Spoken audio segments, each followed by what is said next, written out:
বীরভূম জেলা স্কুল, তাই তো? বীরভূম জেলা স্কুল ১৭৬ থেকে ৭৮। প্রথম যেটা রয়েছে সেটা হচ্ছে, এটা কিসের থেকে আছে? When you and I are together, মানে the book of nature. The book of nature থেকে টেক্সটটা রয়েছে। পুরোটা পড়ার পরে এটা রয়েছে ফার্স্ট যে ইউনিট রয়েছে সেখান থেকে। প্রথম প্রশ্ন রয়েছে, what was the author going to right about in his letters to his daughter, মানে লেখক তিনি তার মেয়েকে চিঠিতে কি লিখতে চলেছিলেন বা কি লিখছিলেন? উত্তর হচ্ছে, লিখেছ? উত্তর হচ্ছে, the author was going to right short accounts of the story of the earth and the many countries, great and small, into which it is divided. যে অথর তাহলে কী লিখতে চলেছেন? যে শর্ট অ্যাকাউন্টস মানে ছোট্ট ছোট্ট তথ্য, এই পৃথিবীর স্টোরি অফ দ্য আর্থ মানে এই পৃথিবীর গল্প নিয়ে, যেখানে অনেক দেশ রয়েছে, সেটা বড় বা ছোট অংশে সেটা বিভক্ত। এই পর্যন্ত লিখেছে তো? লিখেছে এই পর্যন্ত? নেক্সট যেটা রয়েছে, ট্রু ফলস রয়েছে, সঙ্গে সাবলিং স্টেটমেন্ট দিতে হবে। প্রথম বাক্য যেটা আছে দেখে নাও, India is little in comparison to the whole world. যে সমগ্র পৃথিবীর সঙ্গে যদি তুলনা করা হয় তাহলে ভারতবর্ষ একটা ছোট্ট জায়গা। এটা পুরোপুরি ট্রু হবে, তাই তো? কারণ সাবলিং স্টেটমেন্ট হচ্ছে, ইন্ডিয়া দো a big country is only a small part of the earth surface. যে ভারত যদিও একটা বিরাট বড় দেশ, কিন্তু এটা পৃথিবী মানে ভূখণ্ডে হচ্ছে ছোট্ট একটা জায়গা। এটা হচ্ছে সাবলিং স্টেটমেন্ট, ঠিক আছে? দেখে নাও। ২ নম্বর প্রশ্ন যেটা রয়েছে, the author and his daughter were not able to talk about many things because of distance. যে লেখক এবং তার মেয়ে তারা বিভিন্ন বিষয় সম্পর্কে, সব বিষয় নিয়ে কথা বলতে পারেন না, কারণ তাদের মধ্যে দূরত্ব। এটা ট্রু হবে, কারণ সাবলিং স্টেটমেন্ট বলছে, now that you are at Mussoorie and I am in Allahabad we can not have this talks. মানে এখন তুমি মুসৌরিতে আছো, আমি এলাহাবাদে আছি, তাই আমাদের মধ্যে সেই দৈনন্দিন যে কথাবার্তা সেটা কিন্তু একেবারেই হচ্ছে না। নেক্সট হচ্ছে কবিতা রয়েছে, কবিতা উই আর 7 থেকে রয়েছে। কমপ্লিট দ্য ফলোইং সেন্টেন্স রয়েছে, প্রথমে ইনফরমেশন দিয়ে ফিল আপ করতে হবে। ড্যাশ হ্যাড 7 সিবলিংস, সিবলিংস মানে ভাই বোন, তাহলে উত্তর হচ্ছে the little maid. The little maid had 7 siblings. ২ নম্বর যেটা রয়েছে, the 2 of the siblings were lying, তাদের মধ্যে 2 ভাই বোন কোথায় শুয়ে আছে? দুজন beneath the churchyard tree. Beneath the churchyard tree মানে সেই চার্চের যে বিনিথ দ্য চার্চিয়ার ট্রি, সেই গাছের নিচে। এখানে একদম যে কবিতা যেটুকু দিয়েছে সেখানে লেখাই আছে, 2 of us in the churchyard tree, beneath the churchyard tree. এই churchyard lie beneath the churchyard tree, অর্থাৎ দুজন কিন্তু সেই চার্চের যে গাছগুলো, তার গাছগুলোর নিচে শুয়ে আছে। এবার আমরা দেখে নেব আনসিনটা, দেখে নাও।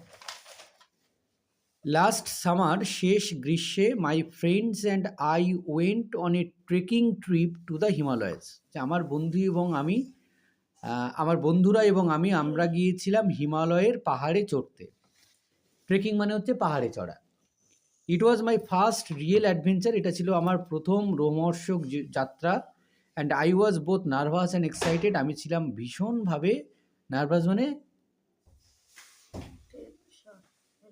টেনশন, এক্সাইটেড মানে উত্তেজিত, আর নার্ভাস মানে খুব দুর্বল লাগছিল নিজেকে। হ্যাঁ, আচ্ছা, কেমন বলে, মানে শক্তিশালী নয়, একটু ভীত লাগছিল, হচ্ছে ভয় পাচ্ছিল। The path was steep and rocky, রাস্তা ছিল ধাপে ধাপে এবং পাহাড়ি। And cold winds made it harder to climb, যে ঠান্ডা বাতাস আরও সেই পাহাড়ে চড়াটাকে আরও কঠিন করে দিচ্ছিল। We crossed narrow wooden Bridges over rushing streams, আমরা কি করলাম? ন্যারো উডেন ব্রিজেস মানে ছোট্ট নিচু কাঠের যে সেতু, সেটাকে পার করলাম। ওভার ইউজিং স্ট্রিম, যেটা ওই মানে যে ঝর্ণা বা যে নদী, পাহাড়ি নদী, তার উপর দিয়ে। And camped under the stars at night, আর তারাদের নিচে রাত্রেবেলা আমরা একটা তাঁবু খাটালাম। ওয়ান মর্নিং, একদিন সকালে, a sudden snowfall covered everything in white, যে হঠাৎ করে বরফ পড়লো আর চারিদিকে সব বরফে ঢেকে দিল, আর ঠান্ডা হয়ে গেল, মানে সবটা হচ্ছে সাদা হয়ে গেল, হোয়াইট হয়ে গেল। Making the landscape look magical, সেইখানের যে জায়গাটা সেটা একদম খুব ম্যাজিক্যাল, মানে জাদুর দৃশ্যের মতো লাগছিল। দো দ্য জার্নি ওয়াজ টাফ, যদিও এই যাত্রাটা ছিল আমাদের কাছে খুব কঠিন। ইট টট আস কারেজ, টিমওয়ার্ক অ্যান্ড পেশেন্স, কিন্তু এই যাত্রা আমাদেরকে শিখিয়েছে কি কারেজ, মানে আমাদের শক্তিশালী হতে শিখিয়েছে, আমাদের দলবদ্ধভাবে কাজ করতে শিখিয়েছে, অ্যান্ড পেশেন্স মানে আমাদের ধৈর্যটাকে শিখিয়েছে। রিচিং দ্য টপ, একেবারে যখন উপরে আমরা পৌঁছলাম, and seeing the sunrise over the snowy peaks, আর ওই তুষার ঢাকা বরফের চূড়া দিয়ে যখন আমরা সূর্যের অস্ত যাওয়াটা দেখলাম, ওয়াজ অ্যান আনফরগেটেবল মোমেন্ট। এটা ছিল আমার কাছে একদম স্মরণীয় একটা মুহূর্ত। The experience made me realise that real adventure lies not only in reaching the goal but also in enjoying every challenge along the way. যে আমার যে অভিজ্ঞতাটা, আমি যেটা অনুভূতিটা হয়েছে এই যে অভিযানের মধ্য দিয়ে, সেটা হচ্ছে যে কোনো একটা লক্ষ্য পূরণ করাটাই সবসময় অর্থ নয় যে আমার লক্ষ্যে পৌঁছতে হবে, সেটা অর্থ নয়। এই লক্ষ্যে পৌঁছতে গিয়ে যে চ্যালেঞ্জগুলো তোমার সামনে আসছে, সেই চ্যালেঞ্জগুলোকে মোকাবিলা করা এবং উপভোগ করাটাই আসল ব্যাপার। বুঝতে পেরেছ? তো দেখে নাও এবার টিক দ্য কারেক্ট অ্যান্সার আছে প্রথমে। তা tick the correct answer, the narrator and his friends crossed bridges, narrow wooden bridges হবে, ছোট্ট কাঠের সেতু, সংকীর্ণ। The writer and his friends went trekking in the, কোথায় গেছিল? হিমালয়স, মানে হিমালয়ে গেছিল। তো ডি হচ্ছে অ্যান্সার। নেক্সট হচ্ছে কোশ্চেন অ্যান্সার রয়েছে। প্রথম প্রশ্ন হচ্ছে how did the writer describe the snowfall? তুষার পড়াকে হচ্ছে সে কিভাবে বর্ণনা করেছে? দেখে নাও, আগে শুনে নাও, এগুলো তুমি লেখোনি কেন? লিখতে হবে, এগুলো অ্যাভয়েড করো না। The writer describe the snowfall as sudden and said it covered everything in white making the landscape look magical. মানে রাইটার বর্ণনা করছে যে এই বরফটা হঠাৎ করে তুষারটা পড়েছিল আর চারিদিকে সাদা বরফে ঢেকে গেছিল, আর যে জায়গাটায় তারা ছিল সেটা একেবারে খুব জাদুকর দৃশ্যের মতো লাগছিল। ঠিক আছে, লিখে নাও। 2 নম্বর প্রশ্ন যেটা রয়েছে সেটা হচ্ছে what was an unforgettable moment for the writer and his companions? যে লেখক এবং তার সঙ্গীদের কাছে একটা স্মরণীয় মুহূর্ত কোনটা ছিল?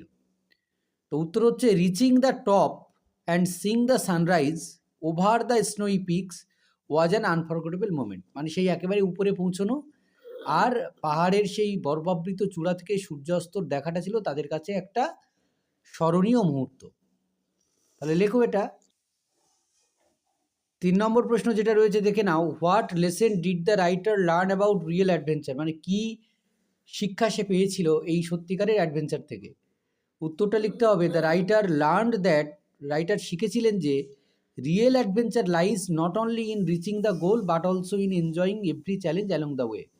সত্যিকারের হচ্ছে অ্যাডভেঞ্চার যেটা রয়েছে সেটা হচ্ছে কোনো একটা লক্ষ্যে পৌঁছানোটা শুধু নয়, সেই লক্ষ্যে পৌঁছতে গিয়ে যত রকমের বাধার তুমি সম্মুখীন হচ্ছ সেই বাধাটাকে উপভোগ করা এবং সেটাকে ওভারকাম করা এবং উপভোগ করাটাই হচ্ছে আসল অ্যাডভেঞ্চার। এটা একেবারে বইয়ে দেখবে সরাসরি লেখা আছে। নেক্সট হচ্ছে গ্রামার অ্যান্ড ভোকাবুলারি। প্রথম হচ্ছে মেক সেন্টেন্স করতে বলেছে, তুমি তোমার মতো করে লিখতে পারো। হোমোফোন প্রথম আছে ওয়ান্ডার, WONDER, ওয়ান্ডার মানে হচ্ছে, হ্যাঁ, হোমোফোনটা হচ্ছে শব্দগুলোর উচ্চারণ একই রকম কিন্তু অর্থ আলাদা, এটা হচ্ছে হোমোফোন। শব্দগুলোর উচ্চারণ WONDER, ওয়ান্ডার মানে এখানে হচ্ছে অবাক হওয়া, আর WANDER, ওয়ান্ডার মানে হচ্ছে ভ্রমণ করা। হ্যাঁ, তো এখানে নিজের মতো করেই লেখা যায়। যেমন বলো তুমি কি লিখেছো? আমরা সহজেই বলতে পারি প্রথমটা হচ্ছে I wonder how he solve the problem so quickly, যে আমি অবাক হয়ে যাচ্ছি কিভাবে সে এই সমাধানটা করেছে এত দ্রুত। আর পরেরটা হচ্ছে we like to wonder through the hills during winter, শীতের সময়ে পাহাড়ে চড়তে আমরা খুব ভ্রমণ করতে আমরা পছন্দ করি। নেক্সট চলে যাও, feel in the blanks with present or past continuous tense. তো প্রথমে হচ্ছে টুডে আছে, টুডে থাকলে প্রেজেন্ট হয়, তাহলে he is visiting Kalyani today, is visiting হবে, ইজ ভিজিটিং হবে কারণ কন্টিনিউয়াস বলেছে। পরেরটা হচ্ছে শেষে ইয়েস্টারডে আছে, তার মানে পাস্টে হবে she was playing at 9 PM yesterday. এবার অ্যাপ্রোপ্রিয়েট WH ওয়ার্ড দিয়ে এটাকে ফিল আপ করতে হবে। Dash are you leaving for your office tomorrow, সময় বলতে পারি, অফিস থেকে ছেড়ে যাওয়ার কথা বলা হচ্ছে, সময় বোঝাচ্ছে। When are you leaving for your office tomorrow. Next হচ্ছে dash is she feeling today, আজকে কেমন উপভোগ করছে, তাহলে how is she feeling today. Next হচ্ছে fill in the blanks with verbs and agreement with the subject, ভার্বসের সঙ্গে যা এগ্রিমেন্ট আছে, মানে এখানে অ্যাকচুয়ালি হচ্ছে ওই অক্সিলারি ভার্ব বা অক্সিলারি ভার্ব বসাতে হবে। Somebody is knocking at the door হবে, ঠিক আছে। Each of the students has হবে, কারণ ইজ ওয়ান বোঝায়, সিঙ্গুলার বোঝায়। Each of the student has participated in the competition. এবার হচ্ছে পরেরটা বলছে প্রপার আর্টিকেল বসাতে হবে, বসিয়ে এটাকে রিরাইট করতে হবে। Once there lived the fox, a fox was very clever, তাহলে once there lived a fox হবে, দি ফক্স হয় না, এক সময় একদা এক খেঁকশিয়াল বাস করতো। এবার হচ্ছে খেঁকশিয়ালকে আমরা যেহেতু আবার দ্বিতীয়বার লিখছি, তাই এ ফক্স হয় না, তখন দি ফক্স হয়ে যাবে, কারণ সেই খেঁকশিয়ালটাকে বোঝানো হচ্ছে। The Fox was very clever. ঠিক আছে। হয়েছে তাহলে?